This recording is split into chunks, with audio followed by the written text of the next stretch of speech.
우리에게 주신 하나님의 말씀 보겠습니다. 갈라디아서에 있는 말씀입니다. 지금 계속해서 갈라디아 강해를 하고 있는데요. 갈라디아 4장 8절부터 20절까지의 말씀입니다. 갈라디아 4장 8절부터 20절까지의 말씀, 우리 한 절씩 교독하고요. 마지막 20절은 같이 읽도록 하겠습니다. 제가 먼저 읽습니다. 그러나 너희가 그때에는 하나님을 알지 못하여 본질상 하나님이 아닌 자들에게 종노릇 하였더니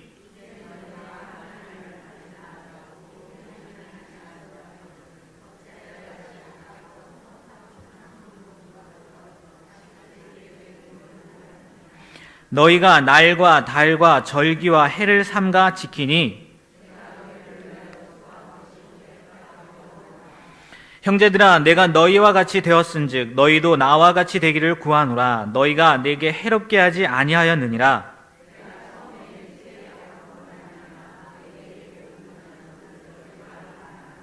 너희를 시험하는 것이 내 육체에 있으되 이것을 너희가 업신여기지도 아니하며 버리지도 아니하고 오직 나를 하나님의 천사와 같이 또는 그리스도 예수와 같이 영접하였도다.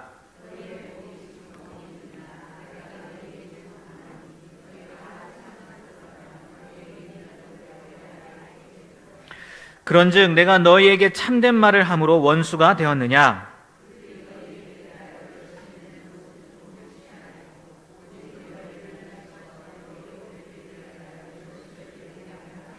좋은 일에 대하여 열심으로 사모할 받음은 내가 너희를 대하였을 때뿐 아니라 언제든지 좋으니라.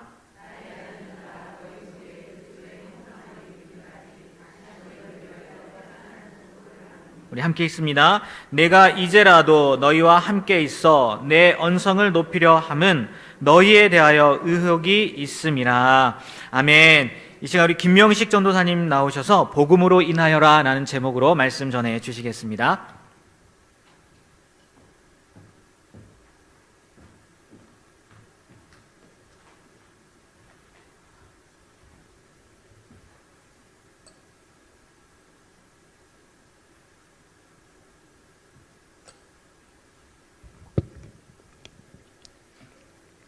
하나님의 좋으신 사랑과 은총이 우리 가운데 함께 하시기를 바랍니다.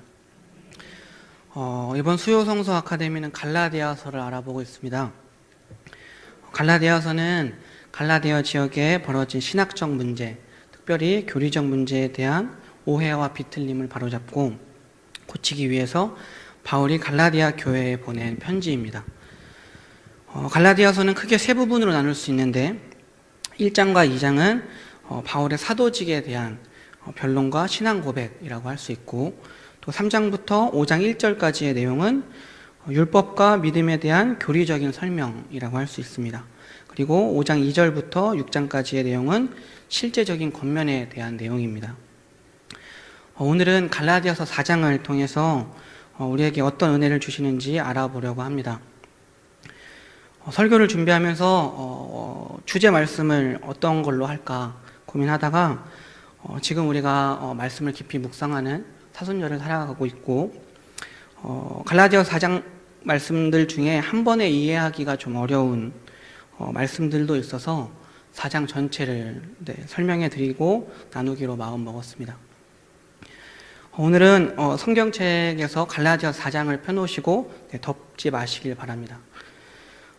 특별 새벽 기도 기간이기도 하고 또 이렇게 말씀을 전하다 보면 좀 졸리실 수도 있는데 이 화면으로도 말씀을 띄워놓을 거고요. 또 한 절 한 절 차근차근 나갈 테니 혹시 조시더라도 어디 설교하는지 금방 찾으실 수 있으니까 너무 걱정 마시고 오늘 우리에게 부어주시고 깨닫게 해주실 은혜를 기대하면서 갈라디아서 4장을 한 절 한 절 살펴가며 알아보도록 하겠습니다. 갈라디아서 4장의 말씀은 1절부터 7절, 또 8절부터 20절, 21절부터 31절 이렇게 크게 세 부분으로 나눌 수 있습니다. 먼저 1절부터 7절의 내용은 앞에 3장에 이어서 율법과 복음의 관계를 다루는 내용입니다. 1절부터 7절에서 바울은 율법의 종노릇하던 우리를 그리스도께서 속량하여 종의 신분에서 아들의 신분으로 바꾸어 주신 사실에 대한 논증과 다시 율법에게 종노릇하던 때로 돌아가려는 일의 어리석음을 꾸짖고 있습니다. 바울은 1절과 2절에서 자신의 논지를 이해시키기 위해서 로마 시대 풍습을 예로 들어 구원에 대해 설명합니다. 지난주에도 알아봤듯이 로마의 정치인들이나 귀족들의 가정에서 유산을 상속받게 될 아들이 태어나면 14세까지는 부모와 함께 자라고 14세 이후부터는 상속권자로서 훈련을 받게 됩니다. 상속권자로서의 훈련은 교육과 양육을 책임질 후견인 혹은 청지기라고 하는 종을 세워서 이 상속권을 가진 아들의 모든 훈련과 양육을 담당하게 합니다. 아버지는 자신의 아들이 받을 훈련의 그 기간을 정할 수 있었고, 상속권을 가진 아들은 아버지가 정한 그 훈련 기간 동안에는 자유인이고 심지어 상속을 받을 사람임에도 불구하고 자신의 교육을 담당하는 종의 통제를 받아야만 했습니다. 주인의 아들은 아버지가 정한 훈련 기간이 다 지날 때까지는 주인으로서 권리를 누릴 수가 없었습니다. 따라서 그 아들은 아버지가 정한 때까지는 종처럼 살아야만 했습니다. 바울은 바로 이런 풍습을 예로 들어서 갈라디아 교인들의 율법적인 신앙의 어리석음을 설명하고 있는 것입니다. 즉 주인의 아들인 우리들이 아버지가 정한 때, 예수님께서 처음 오셨을 때까지만 율법이라는 후견인의 지배와 통제를 받는 것인데, 정한 때가 되면 이미 예수님이 오셨으니 이제는 후견인의 통제에서 자유하게 되어서 주인으로서의 권리와 자유를 누려야 되는데, 계속해서 율법의 통제와 간섭을 받는 것이 얼마나 어리석은 일인지 설명하고 있는 것입니다. 그리고 이어지는 3절에서는 바울은 우리가 어렸을 때 초등학문의 아래에 있었다라고 말합니다. 보통 초등학문이라고 하면 철학, 전통, 아니면 우주의 요소들을 숭배하는 것을 의미하기도 하고, 어떤 기술이나 학문 또는 훈련의 기본 요소, 초보적이고 일차적인 근본 원리, 종교적 가르침의 기본 요소들을 뜻하는 말로 사용됩니다. 쉽게 지금으로 말하자면 더하기, 빼기, 곱하기, 나누기 같이 수학의 기초들, 국어로 말하면 기역, 니은, 디귿, 리을, 아야, 어여, 이런 자음과 모음 같이 초등학교 1학년 때 혹은 초등학교 들어가기 전에 배우는 그런 것들을 말합니다. 하지만 바울이 여기서 사용한 초등학문이라는 단어는 율법을 가리킵니다. 유대인들은 태어날 때부터 율법 아래에서 태어났습니다. 그들은 태어나서 죽을 때까지 이 율법이라는 초등학문에 꽉 매여서 살았습니다.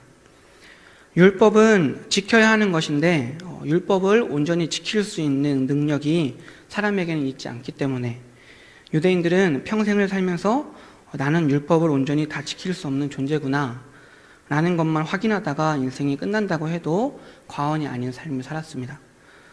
율법은 죄를 죄로 인식하게 하므로 자신이 죄인이라는 것을 알려주는 것뿐이고 하나님에 대한 기초 지식을 제공하는 것뿐입니다.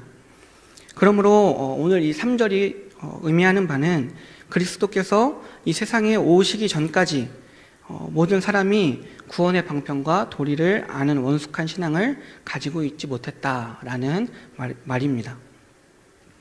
4절에서 바울은 때가 참에 그 아들을 여자의 몸에 나게 하시고 율법 아래 나게 하셨다라고 말합니다.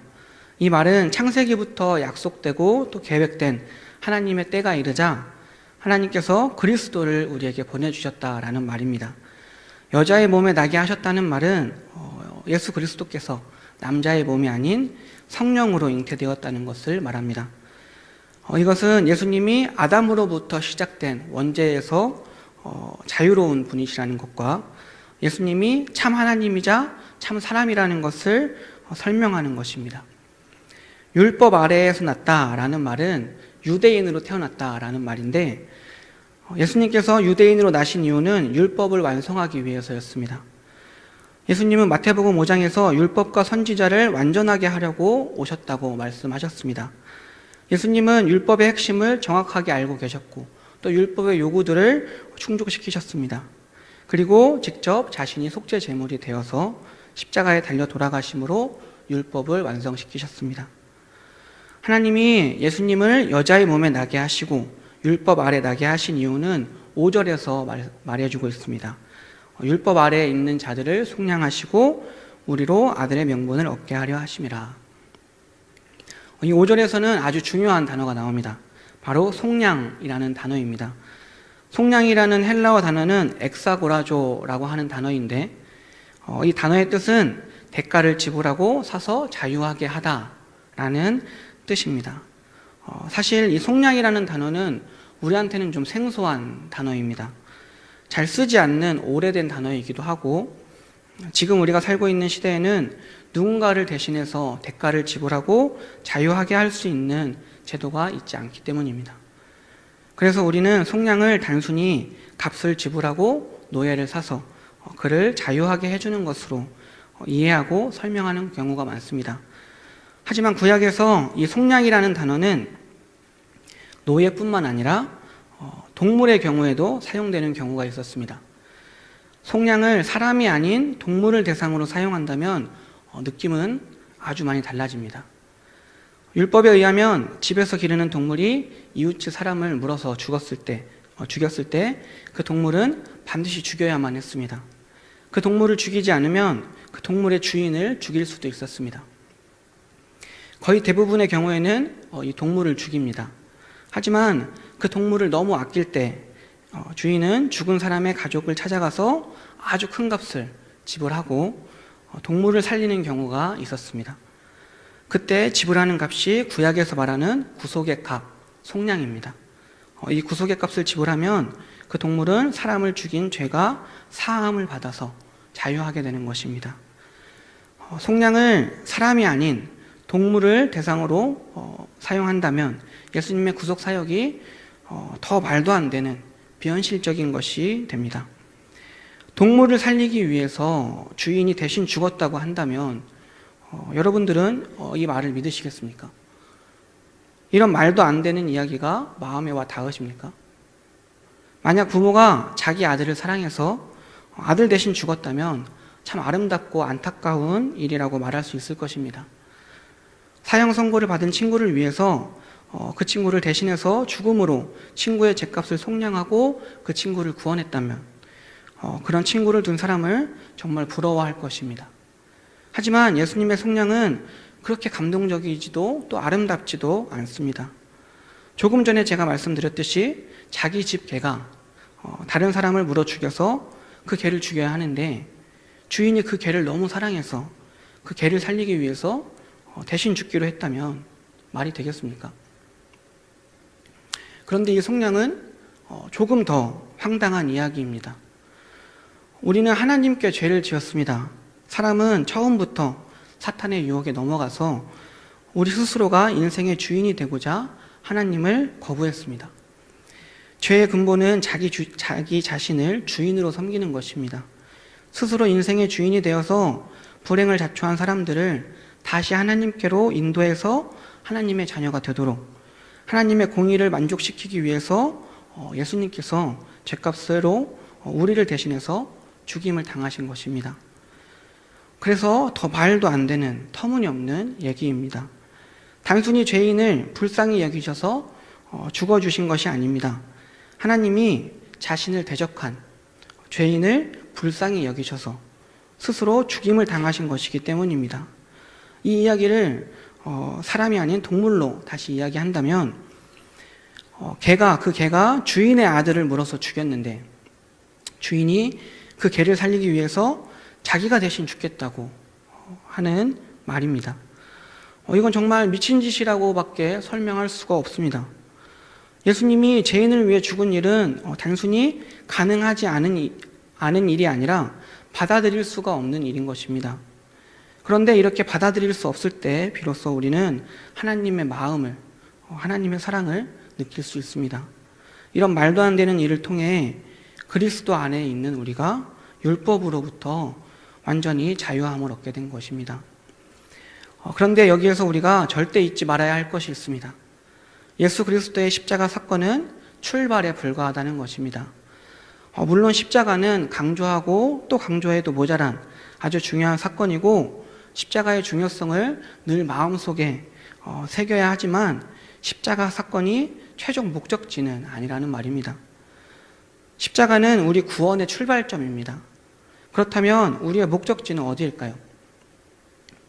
우리의 목적지는 아들의 명분, 즉 하늘의 유업을 이을 상속자입니다.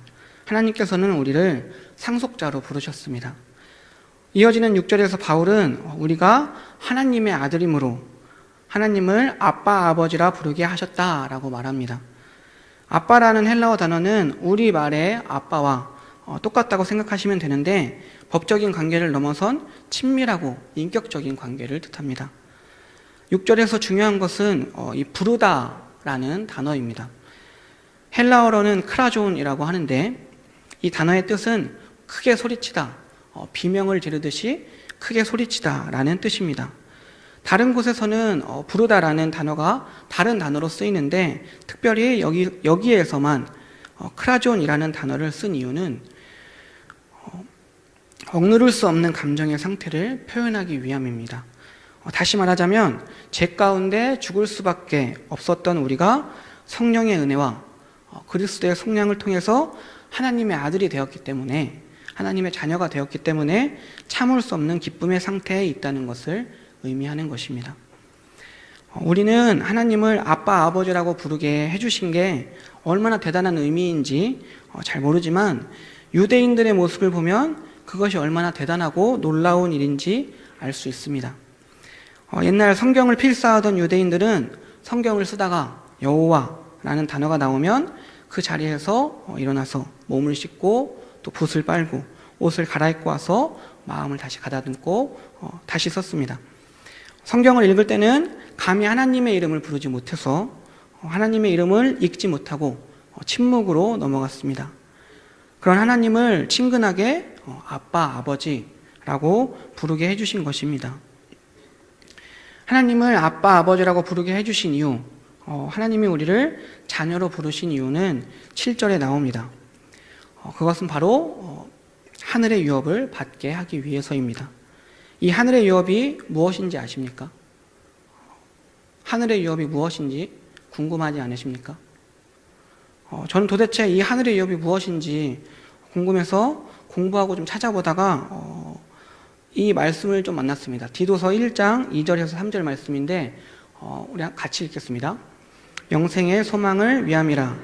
이 영생은 거짓이 없으신 하나님이 영원 전부터 약속하신 것인데 자기 때에 자기의 말씀을 전도로 나타내셨으니 이 전도는 우리 구주 하나님이 명하신 대로 내게 맡기신 것이라.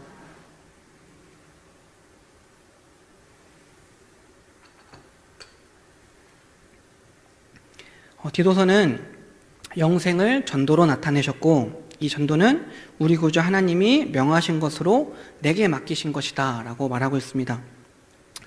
하늘의 유업이 무엇이냐? 바로 전도입니다. 하나님은 이 땅에서 아직도 잃어버려서 찾지 못하는 자녀를 애타고 절박한 마음으로 찾고 계십니다. 그걸 위해서 아들을 이 땅에 보내셨고 또 그걸 위해 우리를 자녀 삼아 주셨고 우리에게 하늘의 유업을 맡기신 것입니다. 이제 1절부터 7절까지의 복음과 율법에 대한 이야기가 끝나고 이어지는 8절에서 20절은 갈라디아 교회를 염려하는 마음으로 바울과 갈라디아 교회의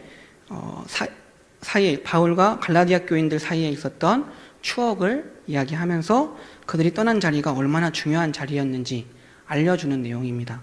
특별히 이 8절부터 20절까지의 내용은 8절부터 11절, 12절부터 20절의 내용으로 나눠볼 수 있는데 8절에서 11절의 내용은 종으로 다시 돌아가지 말아라 라는 내용이고 12절부터 20절은 제가 방금 말씀드린 것처럼 바울과 갈라디아 교인들과의 추억을 이야기하면서 개인적인 호소를 하는 내용입니다.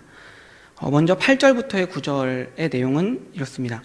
바울은 먼저 갈라디아 교회의 교인들이 하나님을 전혀 알지 못했을 때 하나님이 아닌 자들에게 종노릇했다고 말하면서 우상 숭배에 빠져 있었던 사실을 회상시켜 줍니다. 그리고 또 바울을 통해 복음을 듣고 믿음 생활을 잘하다가 지금은 유대로부터 온 거짓 교사들, 율법주의자들에게 넘어가 버렸다는 상태의 변화를 설명해주고 왜 다시 초등학문에 종노릇을 하려고 하느냐 다그치는 내용입니다.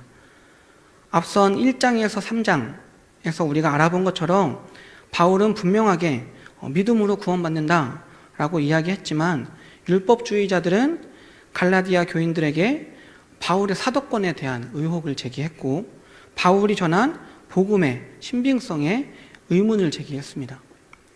그리고 율법주의자들은 사람이 율법을 지켜야 하나님께 구원을 받을 수 있다고 가르쳤습니다. 아마도 갈라디아 교인들은 믿음으로 구원을 받는다라는 바울의 복음이 너무 쉽다고 생각했던 것 같습니다. 율법주의자들의 주장을 들었을 때 아무려면 구원이라는 것은 정말 크고 놀라운 일인데 그렇게 쉬워도 될까? 고민도 되고 내가 뭔가를 더 해야 할 것 같은 느낌을 지울 수 없었을 것입니다. 뭐라도 해야 왠지 내가 제대로 믿는 것 같은 생각이 들고 율법을 지키는 게 더 신앙이 좋은 사람처럼 보이기도 했을 것입니다. 그래서 이 율법주의자들의 말에 넘어가 버렸습니다.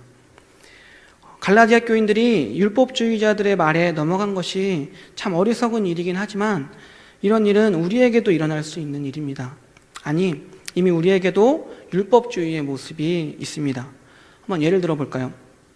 많은 수의 기독교인들이 갑자기 어디가 아프다거나 안 좋은 일이 일어나면 이번 주에 주일 예배를 못 드렸는데 그래서 하나님이 벌을 주시나? 라고 생각합니다. 또 목사님이 설교 중에 그렇게 해서 자녀들이 복을 받겠습니까? 라고 다그치셨는데 아이가 그 주에 혹시 다치기라도 한다면 우리 목사님 말씀 무섭네. 목사님 능력 있으시네. 라고 생각하는 기독교인들의 수가 정말 많습니다. 반대로 내가 교회에서 어떤 일에 봉사하고 헌신하고 수고했는데 마침 그때 좋은 일이 생긴다면 하나님이 나 고생했다고 상 주시나 보다 라고 생각하는 기독교인들도 있습니다. 율법주의가 이미 우리 생각과 사고 속에 있다는 것을 우리는 부정할 수가 없습니다. 이 율법주의의 끝은 결국 자기 의의를 드러내는 데 있습니다. 무언가의 결과를 자신이 땀 흘리고 노력해서 얻어진 결과라는 자신의 공로로 드러내려는 것이 율법주의입니다. 갈라디아 교인들은 바울을 통해서 복음을 듣고 또 복음이 주는 기쁨과 감격을 경험한 사람들이었습니다. 그런데 이 유대에서 올라온 율법주의자들의 말을 통해서 혼란이 생기고 결국에는 넘어가 버린 것입니다. 이 말은 정말 쉽게 예를 들면 대학원에서 박사과정까지 다 마친 사람이 다시 초등학교에 들어가서 더하기 뺄셈을 배우고 있는 격입니다. 바울의 입장에서는 참 답답했을 것입니다. 그래서 구원의 기쁨과 감격을 경험했는데 왜 다시 약하고 천박한 초등학문으로 율법으로 돌아가서 종노릇 하려고 하느냐고 다그치는 것입니다. 그리고 이어서 10절에서 11절에서는 날과 달과 절기와 해를 삼가 지킨다 라고 말하는데 이 말은 갈라디아 교인들이 매년 돌아오는 예식과 날과 절기, 율법적인 규례들을 지켰다는 것을 말합니다. 예식과 절기, 율법을 지키는 것이 나쁜 것은 아니지만 갈라디아 교인들이 마치 그 예식과 절기를 또 율법을 지켜야만 구원이 완성되는 것처럼 그것이 전부인 것처럼 거기에 매달렸고 또 그것들을 지켰습니다.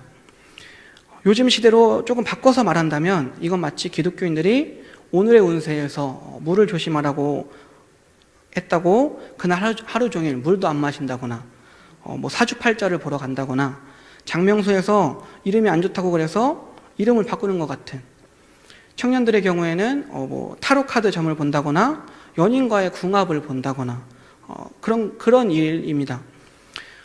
점을 보는 사람이 당신은 예수 믿어야 잘 살 팔자야 라고 얘기해주면 그 말에 그렇게 은혜를 받고 온다는 우스갯소리도 있을 만큼 철학원이나 무속인들을 찾아가서 점을 보는 기독교인들이 생각보다 많다고 합니다. 바울은 이어지는 11절에서 너희를 위해 수고한 것이 헛될까 두려워하노라, 두렵다라는 말을 합니다. 그리고 이 11절은 20절과 이어지는데 20절은 이렇습니다. 내가 이제라도 너희와 함께 있어 내 언성을 높이려 함은 너희에 대하여 의혹이 있음이라. 20절은 조금 어렵게 번역되어 있습니다. 여기서 언성을 높이겠다라는 말은 화가 나서 소리를 크게 하겠다라는 말이 아니라 어조를 좀 바꾸겠다, 반대로 좀 부드럽게 하겠다라는 말입니다. 즉 지금까지는 강경한 어조로 이 갈라디아 교인들을 꾸짖었다면 이제부터는 좀 부드럽게 말하고 싶다라는 의미입니다. 그리고 이제라도 너희와 함께 있어 라는 말은 갈라디아 교인들과 함께 있고 싶어 할 뿐 아니라 앞에서 말씀드린 대로 강경한 어조에 변화를 주고 싶어 하는 마음을 표현하는 것입니다.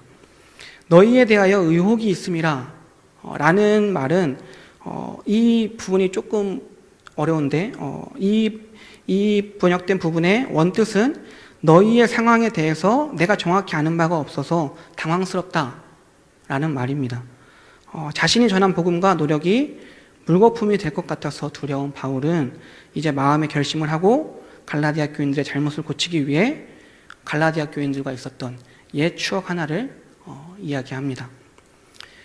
12절에 내가 너희와 같이 되었다 라는 말은 율법주의에 빠진 갈라디아 교인들에게 나도 그랬다, 나도 과거에는 율법에 열심이었고 율법에 목숨을 건 사람이었다, 나도 예전에는 그런 줄 알았다 라는 말입니다. 너희도 나와 같이 되기를 구한다 라는 말은 율법주의에 빠져서 열심히 예수 믿는 사람들을 잡으러 다니다가 다메섹으로 가는 길 위에서 이 바울이 예수님을 만났을 때 바울의 인생이 변화되지 않았습니까? 율법주의를 넘어선 십자가의 사랑과 구원의 기쁨, 생명을 만나게 된 그 사건, 그 경험을 통해 변화된 것처럼 너희도 그렇게 되길 원한다 라는 말입니다. 그리고 12절의 마지막에 13절과 함께 있으면 참 좋을 것 같은 말이 있습니다. 너희가 내게 해롭게 하지 않았다 라는 말은 12절로는 이해할 수 없지만 13절을 같이 보면 13절에서 바울이 전해주는 예전의 추억을 통해서 무슨 말인지 알 수 있습니다. 바울에게는 고린도전서에서 육체의 가시라고 표현하는 육체적인 약함, 즉 질병이 있었습니다. 그 질병 때문에 갈라디아 지역에 머무르게 됐는데 그때 갈라디아 지역에 처음 복음을 전하게 됐습니다. 여기서 말하는 육체적인 약함이 정확히 어떤 질병을 이야기하는지는 모르겠지만 15절에 나오는 너희의 눈이라도 빼어서 나에게 주었으리라 라는 말과 사도행전 9장 9절의 내용을 근거로 안질이라고 추측하는 사람도 있고 너희를 시험하는 것이 내 육체에 있으되 라는 14절의 말과 고린도후서 10장 10절을 근거로 간질이라고 추측하는 사람도 있습니다. 그리고 이 추억이 배경이 되는 사도행전 13장을 통해서 말라리아라고 추측하는 사람도 있습니다. 그 질병이 무엇인지는 정확하게 알 수는 없지만 저는 안질이 아닐까 조심스럽게 추측해 봅니다. 바울이 들려주는 이 추억이 간질이나 말라리아로도 충분히 설명이 가능하긴 하지만 안질이었을 때 좀 더 매끄럽게 이해가 되기 때문입니다. 바울이 갑자기 이 이야기를 꺼낸 이유가 있습니다. 요한복음 9장에서는 나면서부터 눈먼 사람의 이야기가 나옵니다. 거기서 제자들은 예수님께 눈먼 사람은 누구의 죄 때문이냐고 질문합니다. 자신의 죄 때문인지 그 사람의 부모의 죄 때문인지 묻습니다. 이것이 유대인을 포함한 그 당시 사람들의 앞을 보지 못하는 사람들을 향한 공통적인 생각이자 인식이었습니다. 심지어 앞을 보지 못하는 사람은 하나님께 저주를 받은 사람이거나 아니면 지금 저주를 받고 있는 중에 있는 사람이라고 생각했습니다. 그 사람과 어울리는 사람은 출교를 시킬 정도로 무서운 하나님의 저주라고 생각하고 멀리 했습니다. 그것이 그 당시 사람들이 가지고 있던 관습이자 율법이었습니다. 갈라디아 교인들에게 바울이 생명의 복음을 전했습니다. 그런데 당시 바울에게는 안질이 있었습니다. 즉 바울은 사람들이 저주하고 멀리해야 하는 대상이었던 것입니다. 하지만 바울이 전한 복음을 듣고 갈라디아 교인들은 그렇게 하지 않았습니다. 바울에게는 갈라디아 교인들을 시험에 빠지게 만들 수도 있는 질병이 있었지만 갈라디아 교인들은 바울을 업신여기지도 아니하고 버리지도 아니하고 오히려 하나님의 천사와 같이 또는 예수님과 같이 영접했다고 말합니다. 그들이 그렇게 할 수 있었던 이유는 그들에게 복음이 전해졌기 때문입니다. 율법을 뛰어넘는 복음의 사랑과 용기를 통해서 갈라디아 교인들이 그렇게 할 수 있었던 것입니다. 그리고 바울은 이제 갈라디아 교인들에게 너희의 복이 어디 있느냐라고 묻습니다. 그리스도의 생명과 구원과 자유를 통해서 누렸던 복이 지금은 다 어디 있냐고 묻는 것입니다. 그리고 이런 말씀이 이어집니다. 너희가 할 수만 있었더라면 너희의 눈이라도 빼어 나에게 주었으리라. 그 시절에 너희는 할 수만 있었다면 너희의 눈을 빼서 나에게 줄 정도로 복음이 주는 용기와 자유, 사랑, 기쁨을 누렸었는데 지금은 그 복이 어디 있느냐라고 묻는 것입니다. 바울에게 눈을 주면 눈을 준 사람은 그 사람은 앞을 보지 못합니다. 그렇게 되면 그 시대의 관습상 그 사람은 하나님께 저주받은 사람이 되고 맙니다. 그것을 감수하고서라도 바울에게 눈을 줄 수 있을 정도의 그들은 복음이 주는 자유와 사랑, 기쁨을 누리고 있었는데 그것이 어디로 갔느냐라고 묻는 것입니다. 그리고 이어지는 16절은 이 16절의 의미는 이 말이 나오게 된 배경을 좀 알아야 이해할 수 있습니다. 바울이 두 번째로 갈라디아를 방문했을 때 이미 율법주의자들이 갈라디아 교인들을 흔들어 놓고 있었습니다. 그래서 바울은 갈라디아 교인들을 향해서 진리를 떠나지 말고 온전히 진리 가운데 서서 믿음을 지켜라 라고 강권합니다. 하지만 그때는 이미 갈라디아 교인들이 율법주의자들의 영향을 받아서 바울에게로부터 돌아서고 있을 때였습니다. 그래서 바울은 갈라디아 교인들에게 비난받고 배척을 받습니다. 16절은 그때의 상황을 말하는 것입니다. 갈라디아 교인들은 율법주의자들이 자신들에게 잘해주고 열심을 내는 것이 선한 의도인지 악한 의도인지 몰랐습니다. 그래서 바울은 율법주의자들의 본 모습, 그들의 의도를 갈라디아 교인들에게 폭로합니다. 율법주의자들은 갈라디아 교인들을 바울과 이간질시키고 그리스도에게서 멀어지도록 해서 자신들을 따르도록 자신들을 추종하도록 만들기 위해 그렇게 열심을 내는 것이다 라고 알려줍니다. 만일 율법주의자들이 바울이 그리스도 예수의 구원의 복음을 전한 것처럼 생명을 갈라디아 교인들에게 전해줬던 것처럼 선한 의도를 가지고 갈라디아 교회를 향해서 열심을 냈다면 그것은 당연히 유익한 것이라고 말합니다. 하지만 그들의 열심은 갈라디아 교인들을 그리스도로부터 멀어지게 만들기 위해서, 율법에 얽매이게 만들기 위해서, 자신들을 추종하게 만들기 위한 열심이었습니다. 바울은 이 율법주의자들이 갈라디아 교인들에게 어떤 일을 저질렀는지 잘 알고 있었기 때문에 근심할 수밖에 없었습니다.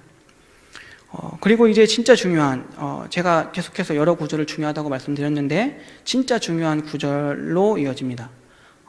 바울은 19절에서 갈라디아 교인들을 향해서 나의 자녀들아 라고 부릅니다.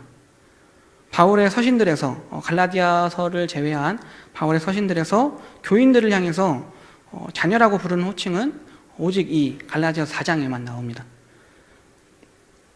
이는 바울이 갈라디아 교인들을 어떻게 생각했는지 잘 알 수 있는 부분입니다. 바울에게는 이 갈라디아 교인들이 너무나도 소중했기 때문에 바울은 이들을 위해서 갈라디아 교인들 안에 그리스도의 형상이 이루어질 때까지 기꺼이 해산의 고통을 겪겠다라고 말합니다. 사실 이 해산의 고통이라는 것이 어떤 것인지 저는 잘 모릅니다. 제가 알고 싶어 해도 평생 알 수 없는 고통입니다. 모르는 것을 설명할 수 없으니까 제가 고민하다가 누나에게 전화를 했습니다.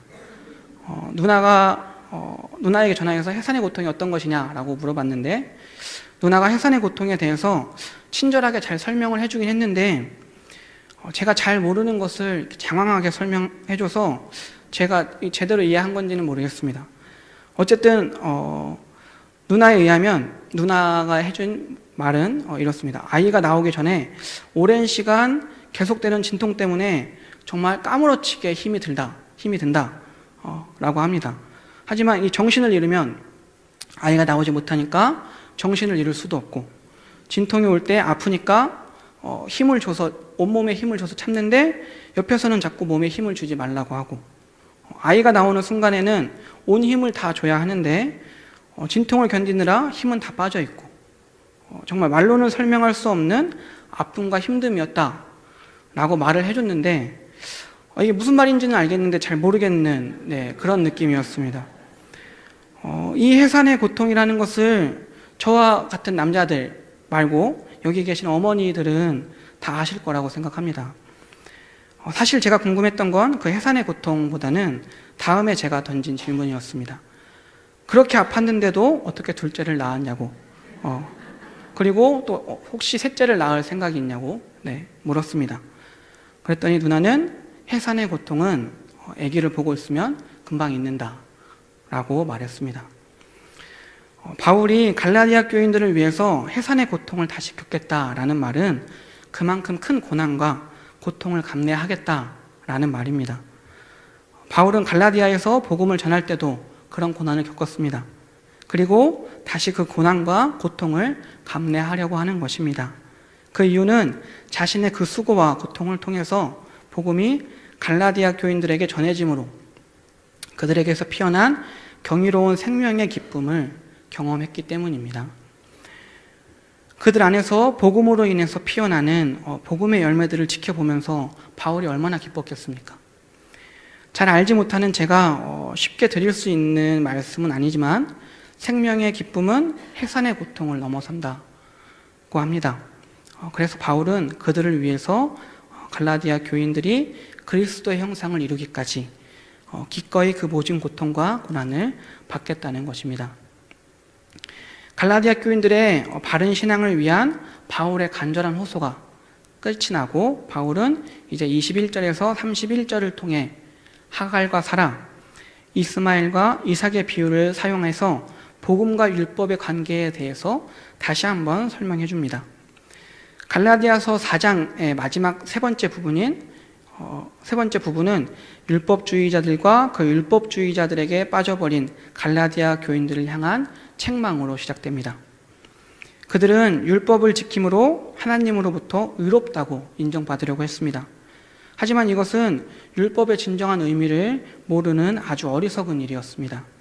앞에서 말씀드렸듯이 율법은 죄를 죄로 인식하게 해서 자신이 죄인이라는 것을 알려주는 것뿐이고 하나님에 대한 기초적인 지식을 제공할 뿐입니다. 율법주의자들은 율법에 가장 가까이에서 그 누구보다 율법을 철저하게 지키려고 했던 자들이었지만 그들은 율법의 진정한 의미를 알지 못하는 자들이었습니다. 율법의 진정한 의미를 알지 못하는 율법주의자들에게 바울은 율법을 듣지 못하였느냐라고 책망합니다. 이 말은 율법의 진정한 의미를 제대로 이해하지 못했느냐라는 바울의 책망인 것입니다. 그리고 이어지는 22절에서 26절의 내용은 바울이 아브라함의 두 아들 이스마엘과 이삭에 대해서 이야기합니다. 바울은 이스마엘은 사라의 몸종이었던 하갈에게서 태어났기 때문에 이스마엘 역시 종의 신분일 수밖에 없고, 이삭은 자유로운 신분이었던 사라에게서 태어났기 때문에 이삭 역시 자유로운 신분을 가지고 있다라고 말합니다. 이는 곧 율법과 복음의 차이에 대해 설명하는 것입니다. 다시 말하면 이스마엘은 종이었던 하갈에게서 태어났기 때문에 이스마엘 역시 종이었던 것처럼 율법으로 난 자는 율법 아래에서 종노릇할 수밖에 없고, 이삭이 자유로운 신분이었던 것처럼 이삭이 자유로운 신분이었던 사라에게서 태어났기 때문에 자유로운 신분이었던 것처럼 복음을 받아들이고 복음에 의지하며 살려고 하는 자는 복음이 주는 자유를 누리며 사는 사람이다 라는 말입니다. 하갈은 육체를 따라 낳고 사라는 약속으로 말미암았다는 말은 이스마엘과 이삭의 출생 과정을 두고 하는 말입니다. 이스마엘은 육체를 따라 아브라함과 하갈 사이에서 자연적으로 태어났습니다.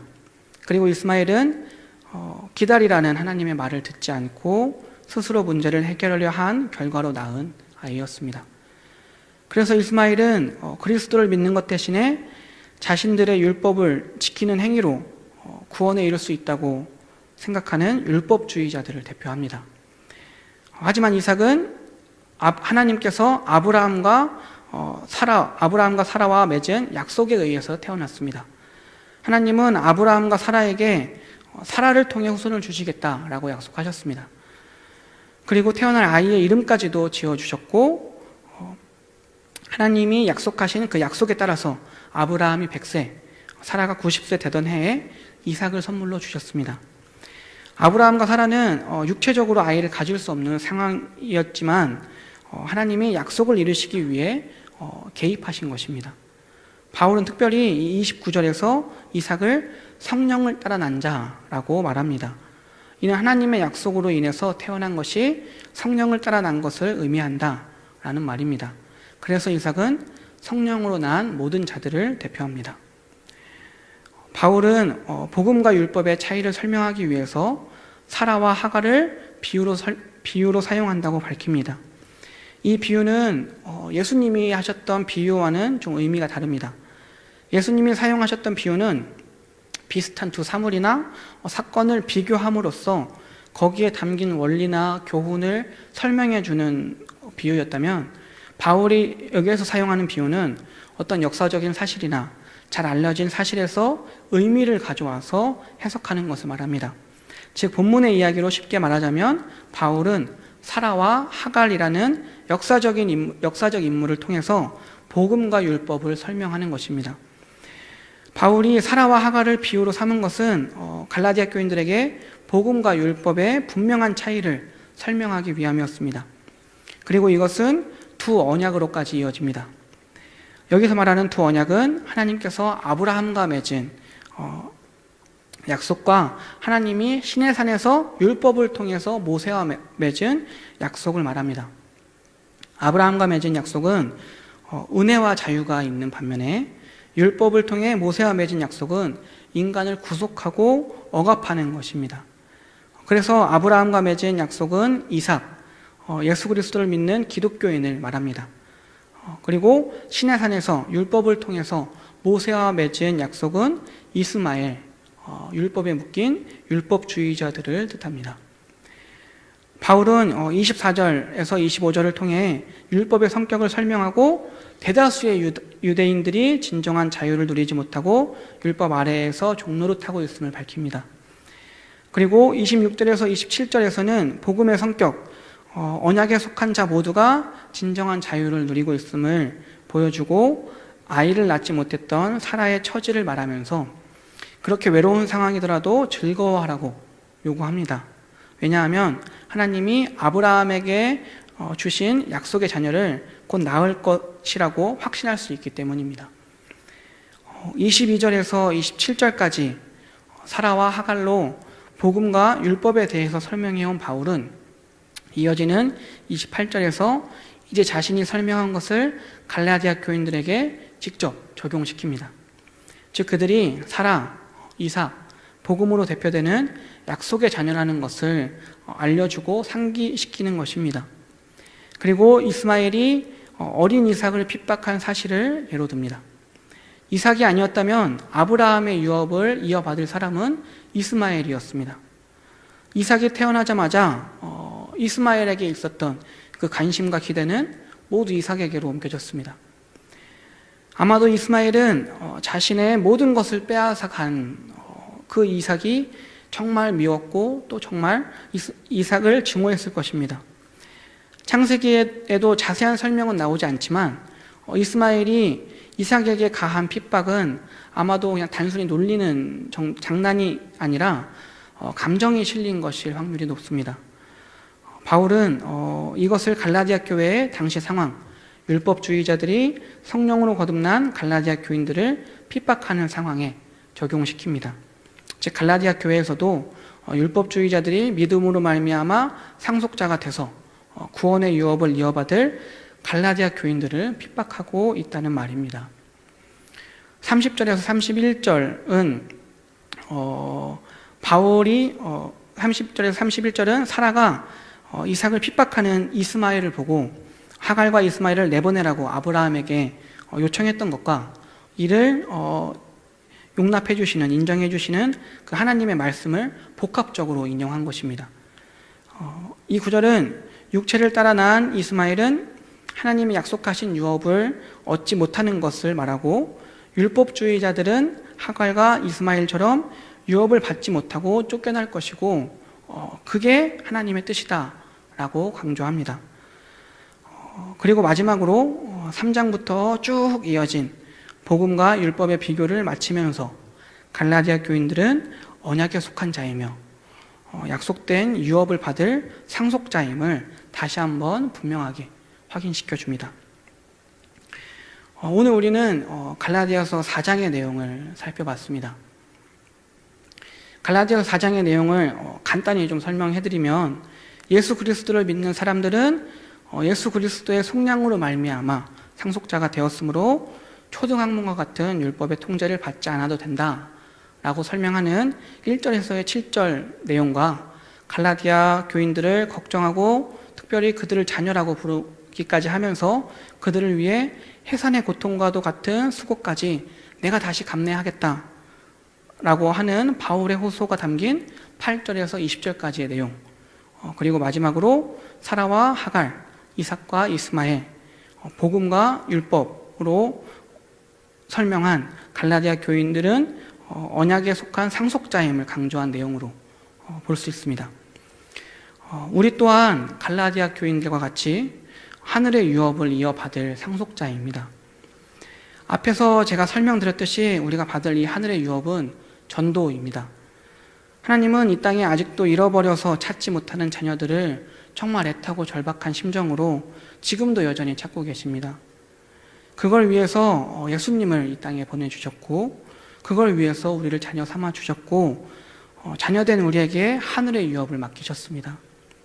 이 하늘의 유업을 감당할 수 있는 힘은 바울이 경험했던 것처럼 복음으로부터 나옵니다. 복음으로 인해서 바울은 십자가의 은혜와 놀라운 사랑을 경험했습니다.